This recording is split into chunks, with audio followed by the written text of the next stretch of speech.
नमस्कार, बहुत स्वागत है आप सबका। मैं पुनीत पाठक और आप देख रहे हैं छत्तीसगढ़ आज। छत्तीसगढ़ की दिन भर की बड़ी खबरें विस्तार से आपको दिखाते हैं। सबसे अहम खबर यह कि आज से छत्तीसगढ़ में समर्थन मूल्य पर धान की खरीदी शुरू हो चुकी है और इसके लिए प्रदेश भर के कुल 21,29,764 किसानों ने धान बेचने के लिए पंजीयन करवाया।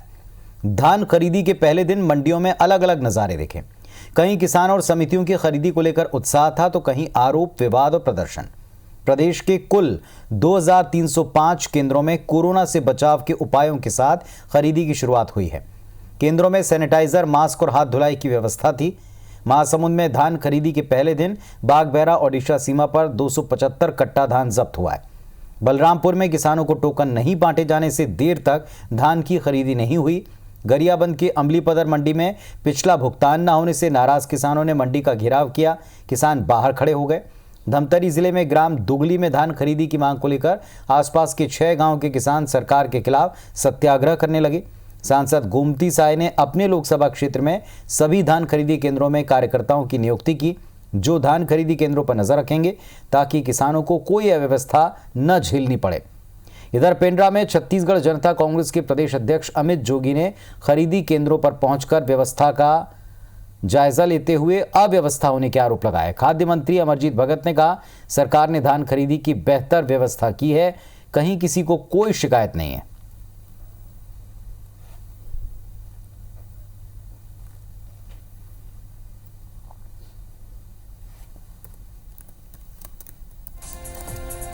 तो छत्तीसगढ़ में धान खरीदी शुरू हो चुकी है समर्थन मूल्य पर और 31 जनवरी 2021 तक 2 महीने तक धान खरीदी की जानी है।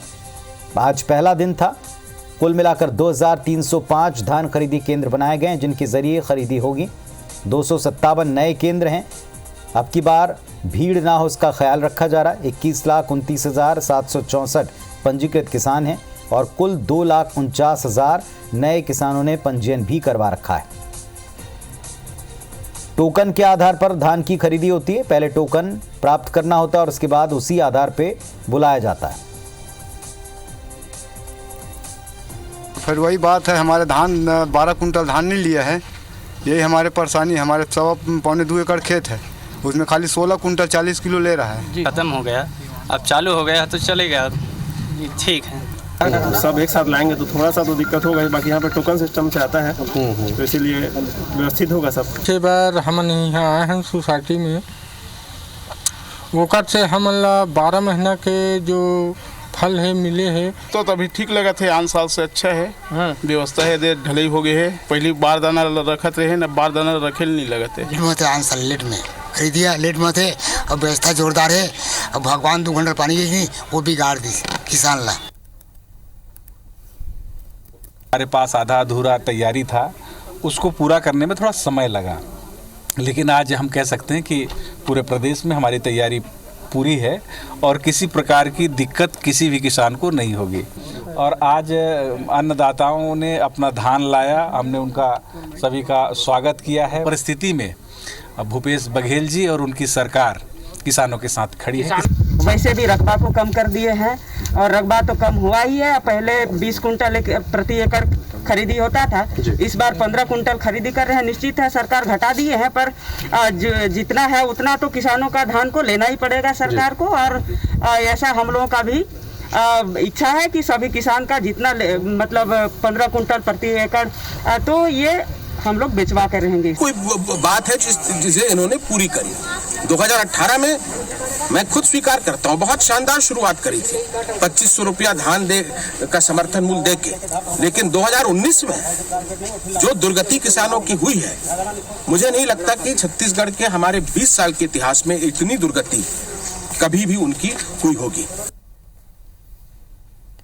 इधर मुख्यमंत्री निवास पर हुई कांग्रेस पार्टी की बैठक में संगठन के पदों में नियुक्ति को लेकर चर्चा हुई है। ब्लॉक अध्यक्ष, जिला और प्रदेश के पदों पर नामों पर सहमति बन चुकी है। बैठक के बाद प्रदेश अध्यक्ष मोहन मरकाम ने बताया कि निगम मंडल की सूची को लेकर बैठक में कोई बातचीत हुई नहीं।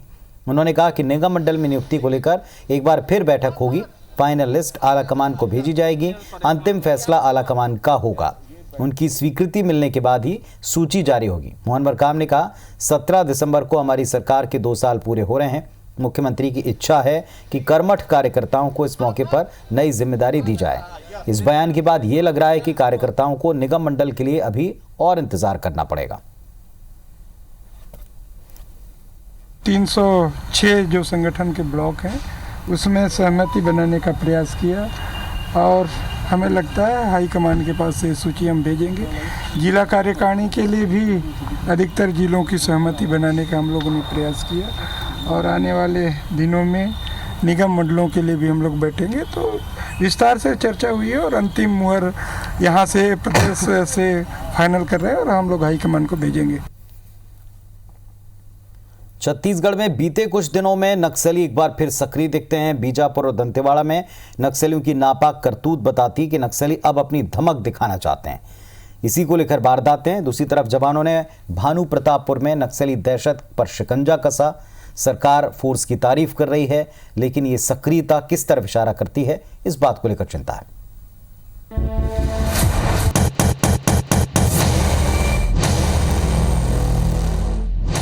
बस्तर फिर अशांत, फिर मचा कोहराम,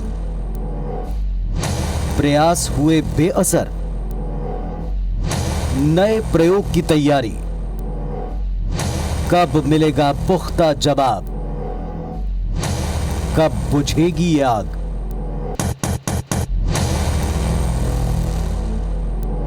मंगलवार को एक के बाद एक बस्तर की इन तस्वीरों ने नक्सलियों की 4 घटनाओं को उजागर किया।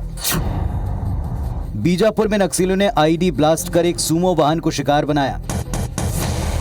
हमले में गाड़ी में सवार 2 ग्रामीण घायल हो गए, जिन्हें घायल अवस्था में अस्पताल ले जाया गया। ये ब्लास्ट बासागुड़ा तर्रेम के बीच राजपेटा के पास हुआ। बीजापुर के गंगालूर थाना इलाके में गोंगला गांव में मुखबिरी के शक में 2 ग्रामीणों की हत्या कर दी गई। इधर दंतेवाड़ा के बारसूर थाना इलाके में नक्सलियों ने हांदावाड़ा के सरपंच पति की हत्या कर दी। नक्सलियों ने उसे धारदार हथियार से मौत के घाट उतारा। इधर भानु प्रतापपुर के ताड़ोकी थाना इलाके में एसएसबी के जवानों को बड़ी सफलता मिली। जवानों ने पतकाल बेड़ा के जंगल से 3 आईडी बरामद कर उन्हें डिफ्यूज कर दिया। एक तरफ बस्तर में केंद्र और राज्य सरकारों के बड़े अफसरों का दौरा लगातार चल रहा है और नक्सल मोर्चे पर सरकारें ये दिखाने की कोशिश कर रही हैं कि वे बेहद गंभीर और आक्रामक हैं। दूसरी तरफ सिलसिलेवार इसी दौरान नक्सली घटनाएं भी बढ़ रही हैं, जो ये बताने के लिए काफ़ी हैं कि नक्सली अब भी बस्तर में इतने कमज़ोर नहीं हुए हैं कि वो इलाका छोड़ दें या पीछे हट जाएं। नक्सलियों की सक्रियता को लेकर सूबे में एक बार फिर सियासत भी तेज है। वार पलटवार का दौर चल पड़ा है। नक्सलियों की बढ़ती सक्रियता को बीजेपी ने सरासर कांग्रेस सरकार की नाकामी बताया, तो वहीं कांग्रेस ने इसे बीजेपी के 15 साल के शासनकाल की देन करार दिया। इस सरकार की इच्छा शक्ति ही नहीं है, नक्सल से लड़ते हुए दिखते ही नहीं। नक्सलियों को लगता है कि उनकी सरकार बन गई है। इनका इतना मनोबल बढ़ गया है कि अब जिला मुख्यालय की ओर आ रहे हैं। 20 महीने में एक बार गृह मंत्री से जाके दिल्ली में मिल रहे हैं। कोई कोऑर्डिनेशन, इंटर स्टेट कोऑर्डिनेशन नहीं है, कोई तालमेल नहीं है, अलग अलग सूर में काम कर रहे हैं। तो ऐसे में नक्सल समस्या का समाधान नहीं होता, बल्कि नक्सल समस्या में तेजी से वृद्धि हो रही है। 2003 तक 3 जिलों में नक्सलियों का नेटवर्क था। 15 साल भारतीय जनता पार्टी की सरकार रही है। 17 से 18 जिलों में नक्सलियों का नेटवर्क, यहाँ तक कि डॉक्टर रमन सिंह जिस क्षेत्र से राजनांदगांव जिले से आते हैं, उन क्षेत्रों में भी नक्सलियों का प्रभाव आया है। नक्सली गतिविधियाँ कम हो उसके लिए लगातार प्रयास कर रही है। कुछ घटनाएं जरूर घटी है, उस पर भी सरकार रोक लगाने का प्रयास कर रही है। ऐसा नहीं कि इसे लेकर शासन स्तर पर बेखबरी हो, प्रशासन से लेकर सरकार तक हरकत में दिख रही है। सोमवार को छत्तीसगढ़ के गृह मंत्री ताम्रध्वज साहू ने नक्सली मुद्दे पर कहा कि आदिवासियों को रोजगार देकर नक्सली बनने से रोका जा सकता है। साथ ही अपनी सरकार और फोर्स की पीठ थपथपाते हुए ये भी जोड़ा कि नक्सली अब सुकमा के आसपास सिमट कर रह गए हैं। विकास कामों को अंदर तक पहुंचाने का काम हम लोगों ने शुरू किया। इसलिए आप देखेंगे इस 2 साल में सर्वाधिक नक्सली मारे गए, सर्वाधिक नक्सली सरेंडर किए, सर्वाधिक नक्सली गिरफ्तार हुए। सब जगह से खत्म करते करते अब एक जगह लगभग वो सिमट गए हैं, सुकमा के आसपास। जाहिर है बस्तर में एक बार फिर आदिवासी युवाओं को रोजगार देने और हथियार छोड़ने वाले नक्सलियों के लिए योजनाओं के जरिए माओवाद पर लगाम कसने की तैयारी है। इलाके में तैनात फोर्स के एक्टिव होने का दावा भी है। तो फिर हाल के दिनों में नक्सलियों की बढ़ती सक्रियता को कैसे लिया जाए? उनका अपनी मौजूदगी का एहसास कराने का प्रयास या एक बार फिर धमक जताने की कोशिश? सबसे बड़ा सवाल ये, क्या नई रणनीति और तैयारी बस्तर को शांत करने में कामयाब हो पाएगी? Bureau report, IBC 24। इधर रायपुर में अपराधी इस कदर बेखौफ हो गए कि संगीन से संगीन अपराध को अंजाम देते हुए भी हाथ नहीं कांपते। खाकी का कोई खौफ इनमें नहीं दिखता, क्योंकि पुलिस मामलों में कार्रवाई करने में बेहद फिसड्डी साबित हुई है। हत्या के मामले हो, कोयला चोरी हो, ड्रग तस्करी हो या क्वींस क्लब का फायरिंग मामला, पुलिस की जांच कछुआ गति से चल रही। क्वींस क्लब मामले में पुलिस अब तक डायरेक्टर नमित जैन से पूछताछ भी नहीं कर पाए। सवाल तो उठेंगे।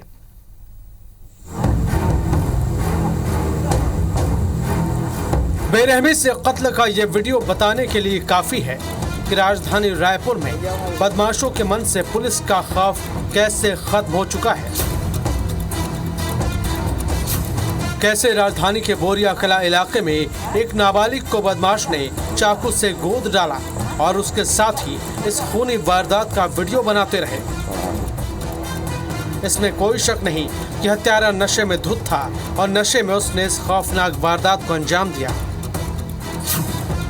जाहिर है, नशे के चलते रायपुर में अपराधों का ग्राफ लगातार बढ़ रहा है।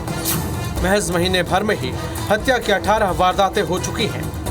राजधानी में नशे के अड्डे हो या लॉकडाउन में होटल क्वींस क्लब में शराब पार्टी और गोली कांड हो, इसे पुलिस की नाकामी न माने तो आखिर क्या माने? ये भी मान लेते हैं कि अपराध कहीं भी कोई भी कर सकता है, इसमें भला पुलिस क्या कर लेगी? लेकिन अपराध के बाद पुलिस कार्रवाई तो कर सकती है, लेकिन रायपुर पुलिस इसमें भी सुस्त है। इसकी सबसे बड़ी बानगी 27 सितंबर को क्वींस क्लब में लॉकडाउन के दौरान हुई शराब पार्टी और गोलीकांड है। पुलिस अब तक क्वींस क्लब के डायरेक्टर नमित जैन को पूछताछ के लिए तक नहीं बुला पाई है। पूछने पर एक ही जवाब, जांच जारी है। जबकि कोकीन तस्करी का मुख्य आरोपी संभव पारिक ये कबूल कर चुका है कि वो होटल क्वींस क्लब का मैनेजर है, जिसका मालिक नमित जैन है। ऐसे में सवाल उठता है कि आखिर पुलिस ने अब तक नमित जैन से पूछताछ क्यों नहीं की? जब भी कोई मामला सामने आता है तो उसकी तह में जाके हम लोग इन्वेस्टिगेशन करते हैं। उसकी इन्वेस्टिगेशन चल रही है, उसमें जो सामने आ रहे हैं उनको पकड़ते जाएंगे। दूसरी बड़ी लापरवाही स्टील प्लांट को करोड़ का चूना लगाने वाले कोयला चोर प्रीतम सिंह रंधावा उर्फ प्रीतम सरदार और सरफराज खान उर्फ बाबू खान को पकड़ने में की जा रही है। फरारी के बीच प्रीतम सरदार अपने मकान में रंग रोगन का काम करवा रहा है और जमानत के लिए कोशिश में जुटा है, जबकि दूसरा आरोपी सरफराज उर्फ बाबू खान लगातार खरोरा और भिलाई में शादियों में देखा गया है।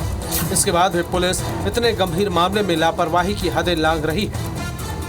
कोयले की मिलावट के आरोपी फरार हैं। कोई भी आरोपी कब तक फरार रहेगा, उसे जरूर गिरफ्तार किया जाएगा।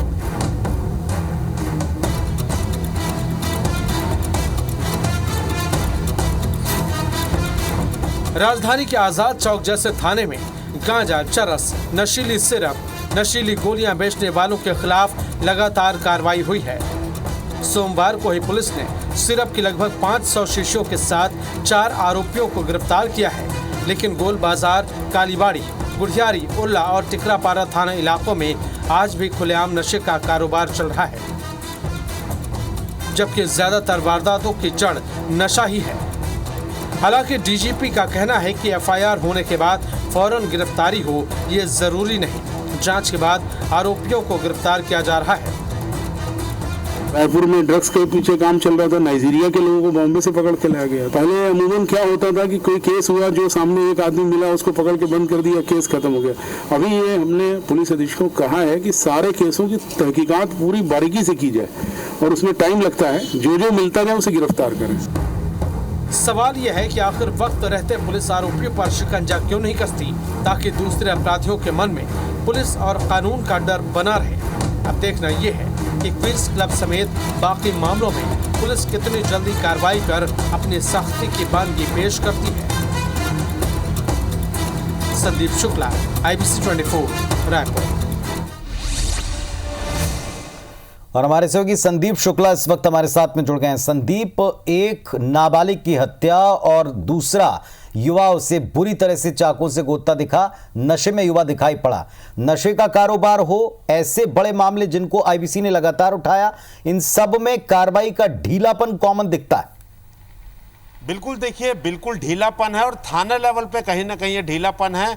चाहे आप मुख्यमंत्री की बात करें, गृह मंत्री की बात करें, पुलिस विभाग के मुखिया डीजीपी डीएम अवस्थी लगातार निर्देश दे रहे हैं। कुछ थाने बहुत बेहतर काम कर रहे हैं, लेकिन कई जगह पे ये ढिलाई साफ साफ देखने को मिलती है। आपको बता दें कि लगातार पुलिस ने 50 से ज़्यादा मामलों में लगभग 80-85 लोगों को, नशा कारोबारियों को अरेस्ट किया है, लेकिन ये थाने लेवल पे ही लापरवाही का ये आलम है कि ये लगातार अभी भी पनप रहे हैं, लगातार नया गैंग बन रहा है, लगातार अपने धंधे को चालू रखने के लिए लगातार प्रयास कर रहे हैं। और इतनी बड़ी खेप गल जो पकड़ाई है वो उसका बहुत बड़ा उदाहरण है। बहुत बधाई का पात्र है आजाद चौक थाना स्टाफ जिसने उस पकड़ा। लेकिन आप देखेंगे कि जब हमने ये मुहिम चालू करी थी, हमने बताया था कि ईरानी डेरा और राजा तालाब के कुछ लोग हैं जो ऐसा कारोबार करते हैं। ये पूरा माल असल में वहां जाना था, ये पूरा माल वहां जाता है। ईरानी गैंग है, जामन अली का नाम आ रहा है, यासीन खान का नाम आ रहा है। इन लोग उस माल को खपाने वाले थे। तो अगर ये कार्रवाई देखिए कि लगातार अरेस्टिंग के बाद भी इनके मंसूबे देखिए कि लगातार ये कर रहे हैं, तो कहीं ना कहीं अपराधियों के जो मन में पुलिस का खौफ है वो बैठाना पड़ेगा, या तो कहीं ना कहीं चूक हो रही है। और क्यों हो रही है हम उसको भी बार बार बताते हैं कि क्वींस क्लब में जब गोली कांड हुआ, 14-15 लोगों के खिलाफ मामला दर्ज हुआ, 3-4 लोगों की गिरफ्तारी हुई, बाकी लोगों ने अग्रिम जमानत ले ली और वहीं से वहीं अग्रिम जमानत लेके बाहर वो शहर से बाहर चले गए। दूसरा इसमें वही जब देखिए अभी नमित जैन जो बार बार संभव पारा कहता रहा कि जो कोकीन मामले में तस्कर है का आरोपी है जो जेल में बंद है, वो बार बार कहता रहा नमित जैन का वो स्टाफ है, होटल का मैनेजर है, उसे आज तक पूछताछ के लिए बुलाया नहीं गया है। हमने साफ साफ क्लू दिए थे और ये आज भी बात हम उस पर स्टैंड करते हैं कि उस दिन पार्टी में जो लोग मौजूद थे वो सीधा सीधा ड्रग कारोबारियों से उनका कनेक्शन है, रिश्तेदारी है, लेकिन उससे उस पहलू पे पूछताछ ही नहीं हुई। लॉकडाउन का बहाना, लॉकडाउन के नाम से कार्रवाई हुई और उन्हें अग्रिम जमानत मिल गई और पुलिस ने पूछताछ भी मुनासिब नहीं समझा। एक बड़ा देखिए यही सेम के साथ देखेंगे कोयला चेरू मामले में कि प्रीतम रंधावा जो है अपने घर का रेनोवेशन करा रहा है। हमने बिरगांव में उसकी तमाम प्रॉपर्टी बता दी कि ये 33 लाख का घर इसने नगद खरीदा है, बिरगांव चौक पे घर है, 40 लाख का वो मकान नगद खरीदा है। इसके अलावा जो दूसरा आरोपी है सरफराज खान, वो बाबू खान, 14,000 फुट उसका वहां पर मेटल पार्क में प्लांट है, बिरगांव मस्जिद के पीछे 4 मंजिला मकान है। लगातार इनके परिजन जो है उनसे संपर्क करके जमानत के लिए लगे हुए हैं। आप पुनीत जी इसकी गंभीरता सोचिए कि मतलब सिर्फ छत्तीसगढ़ नहीं, दूसरे प्रदेशों में भी कोयला चोरी करके इन्होंने करोड़ों रुपए का जो चूना लगाया है, अगर इनको अग्रिम जमानत मिल जाती है और ये बाहर निकल जाते हैं तो आखिर ये पूरा रैकेट खुलेगा कैसे? सिर्फ एक फैक्ट्री नहीं, तमाम फैक्ट्री है, रायपुर की, रायगढ़ की, भोपाल, ये पूरा जो 1000-1200 किलोमीटर का पैच है फैक्ट्रियों का, हर जगह इन्होंने इस पे जो है सेंधबारी की है, लेकिन अभी भी ये फरार है। लगातार अग्रिम जमानत के लिए प्रयास कर रहे हैं, अगर जमानत मिल जाएगी। चलिए, ये सारी बातें संदीप जो आप बता रहे हैं, ये सारी बातें तय करती हैं या इशारा करती हैं, संकेत देती हैं कि कहीं ना कहीं वक्त आप दे रहे हैं बचने का, भागने का या अपने लिए लूप होल्स का इस्तेमाल करने का। और यही सबसे ज्यादा दिक्कत की बात इस पूरे प्रकरणों में दिखाई पड़ती है और फिर कोई नया सीरियस क्राइम सामने आ जाता है। शुक्रिया आपका संदीप इस पूरी जानकारी के लिए बातचीत में। बस्तर की लाइफलाइन कहलाने वाले राष्ट्रीय राजमार्ग 30 केशकाल घाट के 7वें मोड़ पर रायपुर से जगदलपुर की ओर विशालकाय मशीन लेकर आ रहे ट्रेलर के पलट जाने से एक लंबा जाम लग चुका है। 4 घंटे से ज्यादा वक्त तक राष्ट्रीय राजमार्ग पर आवागमन बाधित रहा। देखते देखते घाट के दोनों तरफ वाहनों की लंबी कतार लग गई। इसके चलते केशकाल नगर में भी आवागमन बाधित हो गया। पुलिस ने मौके पर पहुंचकर किसी तरह से ट्रेलर को किनारे किया।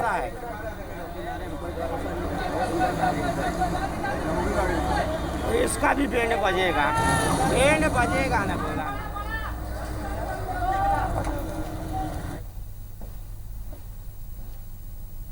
इस बुलेटिन में फिलहाल इतना ही। खबरों अपडेट्स के लिए आप देखते रहिए IBC 24। नमस्कार।